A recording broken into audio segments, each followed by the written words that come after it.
Hello everybody, my name is Paulin and welcome back to my channel. Today we have a new video. What is this? YouTuber returns after 3 years of not uploading. After 5 days of not uploading, my uploads haven't been the most consistent or just there at all. So I'm sorry for that, guys, but now I'm back. And uploads should resume like they were normally, you know, every other day or maybe every day if all goes well. Today we're going to be talking about these two packs, the defense and the offense PvP packs. And I'll just get right to it. Let's start off with Laomu. I'm not going to spend too much time talking about Laomu. She's a breedable monster. If you want to breed her, you can breed her with Galante and Urfam. It's a 5% chance breed, but it's pretty easy to do, you know. Don't buy her here, that's what I'm talking about. In terms of stats, she has a real nice speed and life. Her trait is hardened, which makes her a bit, I guess, okay for defense. I don't know why they put her in a defensive pack, to be honest, because none of the good teams run Laomu on defense in PvP or in war ever. They never run Laomu on defense. Is my point. She doesn't have very defensive skills. The only book she's in is Evil Legions, which is not very good. Evil Legions is an absolutely stacked book. And in terms of moves, she has a single possession. That's pretty nice. Only 1 turn cooldown. She has a poison here. She has a 40% revive here and a AoE negative effects.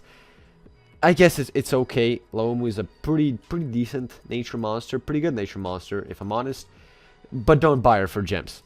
Next up, we have Timeman, who I think has the lowest legendary power in the game. And not too good of a life or speed, but that doesn't stop him from being one of the best monsters in the game. That's partially because of his trait Artifact. Artifacts are not alive, immune to all status effects. That's a huge bonus right there. This guy can only be stamina drained, basically. Yeah, that's it. Or just taken down, killed. The book he's in is mechanical, which, you know, makes a lot of sense. He has a lot of gears, and he is very much mechanical. And the book is semi-stacked. It's got Hackster, it's got Copperbeard, it's got this guy, it's got Flamerion, Tankerion. Lots of great monsters. But this guy is probably the best one out of them. I don't know, Hackster, you could call Hackster better. It's just, they're way different, basically. What this guy has, cooldowns deactivated, it's not too bad of a move, but it's not that amazing either. Equalize is a really good move for bosses. Basically, however much health Timeman has, the enemy he's using Equalizer on will as well. So if Timeman has 10k health and he uses Equalizer on Oros, that Oros will also be down to 10k health. But again, this is a move if you want to run it for bosses. This is a good move. Otherwise, for an actual Timeman, don't run it. But you do want to run this one, Space Time. That it gives your entire team space time. That's it. That's amazing. I mean, space time doesn't give your the monsters immunity to status effects. That's what evasion does. Space time is sadly not the same. But I mean, this guy's already immune to all status effects, so that's pretty much evasion for him. Space time basically just gives damage evasion. Nothing's going to be able to damage you for the time being when you have space time on. This is a great move. And here he has stop time, gives time stop to one enemy and gives you an extra turn. Amazing move. You have to run this one. It also chips off this monster's kind of huge cooldowns. Then you have this one, talking about cooldowns. Cooldowns activated, one of the best moves in the entire game. Activates all cooldowns of the enemy skills. This is why Timeman is so good. It basically just completely denies all the enemies. It also can't miss on people that have hardened, that have tough bulwark. It doesn't care about that. It also doesn't care about artifact. You know, it's not a status effect. It's just activating the cooldowns. Then he has loop damage, which gives your entire team mirror. Again, really good skill.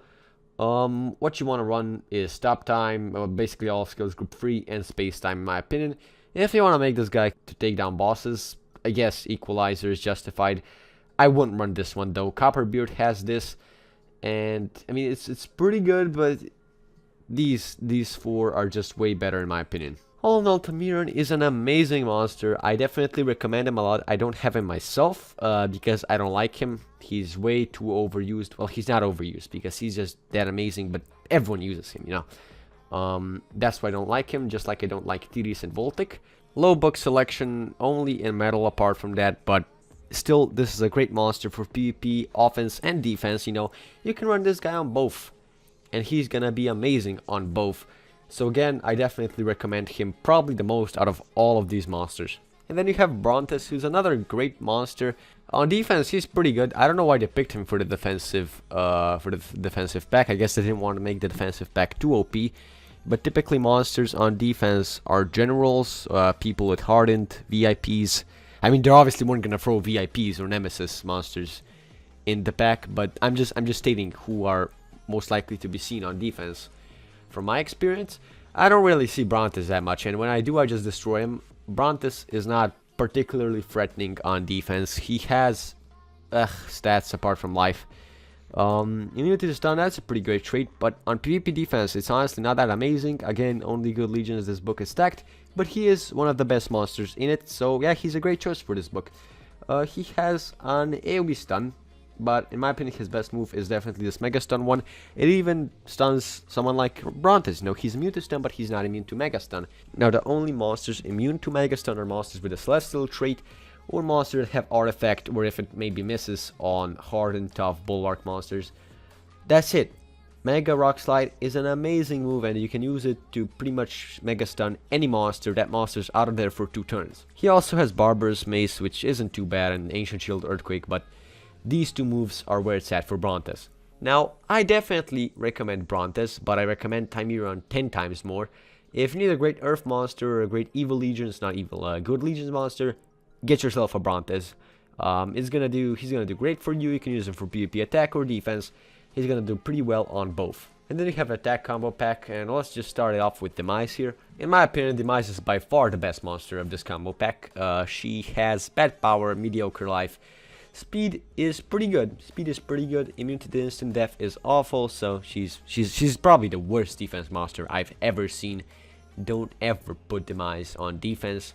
In terms of books, Underworld and Female are pretty stacked books, but she is definitely one of the best monsters in both. So yeah, she's pretty good for these books. She's amazing for Light Element. She's amazing for anything, and here's why. Strength from Beyond gives 1 extra turn to ally, gives double damage to ally for 1 turn. It gives an ally an immediate turn. If you have a Worker Hulk with 3 strength wounds, he's never gonna get a turn because he has like 2k speed. You do Strength from Beyond on him, suddenly he has a turn. He can just completely destroy the enemies. Well, not completely, because, you know, Worker Hulk Worker Hulk is not the best monster. I don't even think he has an AoE, I'm not sure.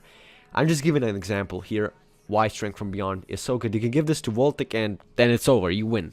And then you have the Light Within, which is also a pretty good skill. Can't compare to this one, obviously. But removes all negative status effects from all teammates and gives them damage boost. Another pretty great skill if they have debuffs, if they're stunned, frozen, whatever. You can do this. But she's probably also going to be frozen in that case because, you know, she has... Oh, God. This is awful. But yeah, the Light Within is a great skill. I use it a lot. When Light Corrupts is another great skill. Removes all positive status effects from an enemy and gives them 2 negative effects. That's always nice. You're gonna land, hopefully, a DOT, maybe stun if you're lucky, you know.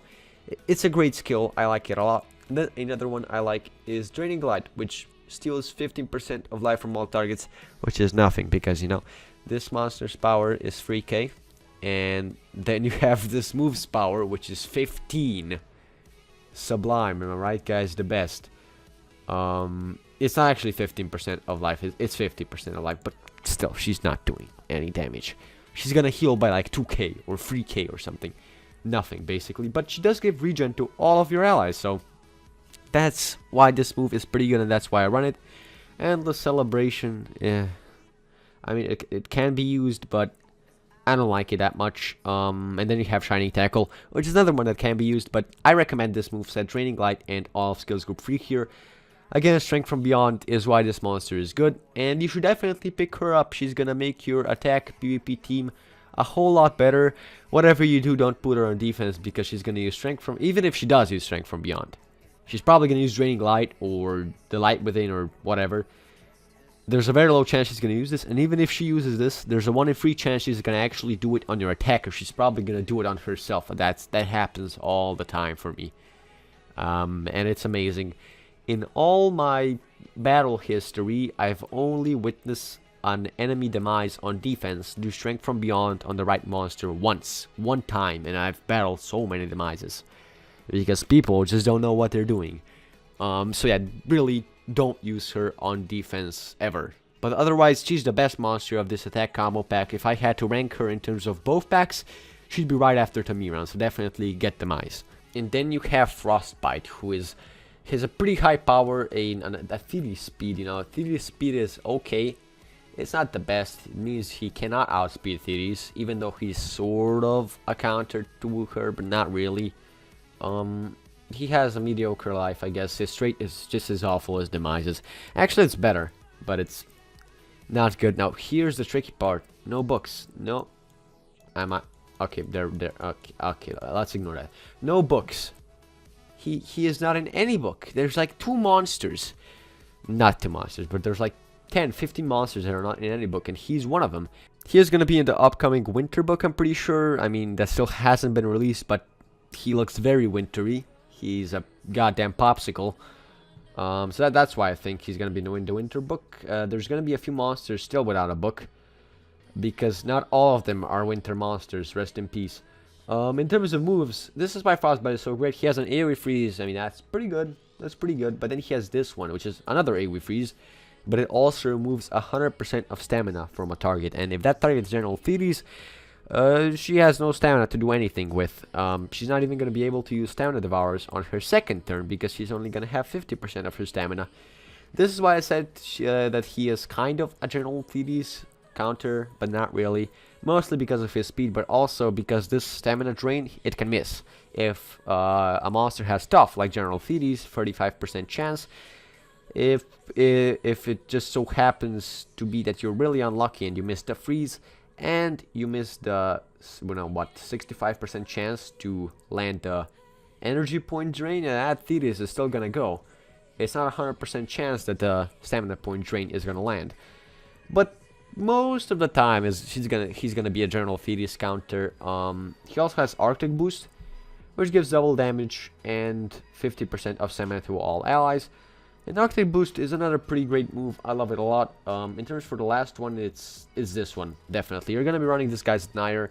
If he was a semi-denier, which please don't run him as a semi-denier, you could have run, not this one, yeah, Frozen Gust, 50% stamina drain as well. That's not a bad move at all.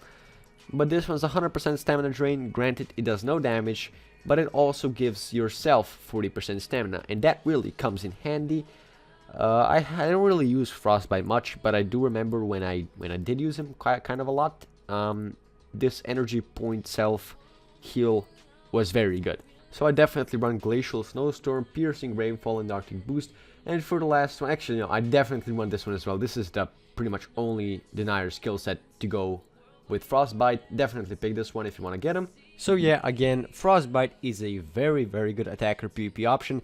The thing that drags him down a lot is his straight. You know, he's not usable on defense at all. And the fact that he has no book, that makes his usability for wars very low. If you want him just as a water type, there's plenty of better ones in my opinion. General Thieves is better. Iriander, Kihaku, Camfish, all are better in my opinion. And if you want this guy just for PvP offense, I guess he's gonna do you a great job, but I wouldn't recommend him for just PvP offense. If you're gonna get Frostbite, get him for wars as well. And you're probably gonna invest into him, you're probably gonna rank him up. And that's why I think Brontis is a priority over Frostbite in this case. Just because Brontis isn't a book, he's in good legions, he's an absolute powerhouse in that book, if I'm honest. He's one of the best monsters in it. You know, that the good legions book is stacked, but it doesn't have that many deniers, I don't think.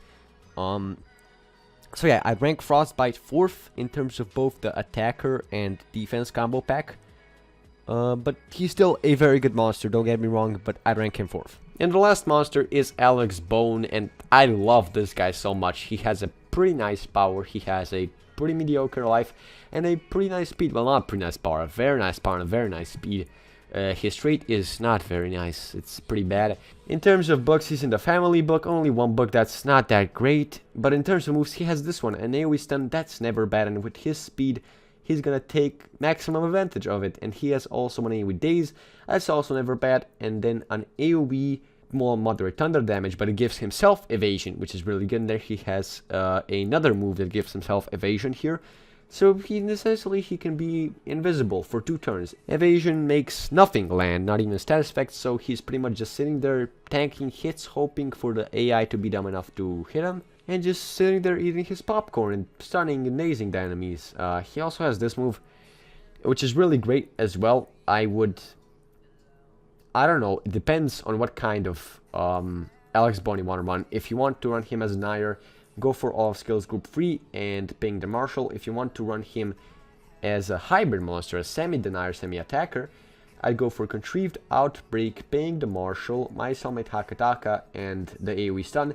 The AoE days is pretty nice, but in my opinion, this skill set is by far the best. Now, I do have all of skills group 3 and Contrived Outbreak on mine, but I messed up, so yeah, don't follow my footsteps in terms of that. I definitely get being the Marshal. That's really great skill. Being able to have another turn of evasion is amazing. All in all, Alex Bone is a pretty great PvP monster. He's only in 1 book again, and he is probably one of the best monsters in that book. That book is not stacked at all though. In terms of the Thunder element, he gets heavily outclassed by Voltic as an attacker. And in terms of deniers, he doesn't really get outclassed by many monsters. I mean, Victor, Tempest, there's a few good ones there, but in my opinion, he's probably the best Thunder denier, you know? In terms of PvP offense, if you want to use him as an attacker or a hybrid, I recommend getting Voltic instead of him. He's way better at attacking. You know, Voltic, obviously, probably the best monster at attacking if you don't count Zyla. But if you want to be cool, you can run Alex Bone. You can get him for attacking. That's pretty cool. If you want to be lame, just get a Voltic.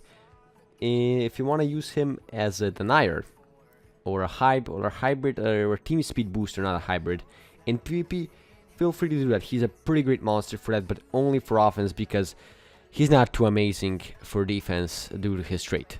But yeah, that's pretty much it for this video, guys. Again, rank 1 is Timeron, rank 2 is Demise, rank 3 is Brontes, 4 is Frostbite, 5 is Alex Bone, and 6 is non-existent because Laomu, don't even get her. Again, don't get her. If you're going to be buying these two together already, you might as well still not get her because she's still 101 gems. Yeah, that's pretty much it. Just don't get her at all. I have her 115. Wait, where is she? There she is. I have her at 115. I use her kind of a lot. She has really bad wounds, but whatever. And I just bred Laomus to get her to 115. And I didn't even extract all of them at level 100. So yeah, she could have been probably nearly 120 by now. But yeah, guys, now I'm just rambling on. That's pretty much it for this pack review. And I'll see you hopefully tomorrow with a Wars video. I'm also working on a special runes video. Basically a tutorial for anything having to do with runes. I'm gonna try not to make it too long, but we'll see, I suppose. But yeah, that's pretty much it for this video, and I'll see you next time.